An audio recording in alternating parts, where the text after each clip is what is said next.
জিয়াউর রহমান স্বাধীনতার ঘোষণা করেছেন, কিন্তু যুদ্ধটা হয়েছে শেখ মুজিবুর রহমানের নামে। এখন তাকে এইভাবে বিশ্বাসঘাতক বলা যায় কিনা। অস্থায়ী মুজিবনগর সরকার গঠিত হয়, সেখানেও আমি স্পষ্ট নিজে শুনেছি ভিডিওগুলোতে মুক্তিযোদ্ধারা স্লোগান দিচ্ছেন, তোমার নেতা আমার নেতা হুম, শেখ মুজিব, শেখ মুজিব।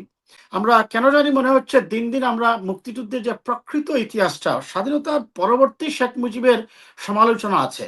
স্বাধীনতার পরবর্তী শেখ হুম, মুজিব রক্ষী বাহিনী করেছেন, বাকশাল করে গণতন্ত্রকে হত্যা করেছেন, গণতন্ত্রকে তিনি কুক্ষিগত করেছেন বা ডিমলিশ করে দিয়েছেন। কিন্তু তাই বলে তার স্বাধীনতার পূর্ববর্তী এই অবদানকে না দেখে তাকে বিশ্বাসঘাতক বলা যায় কিনা।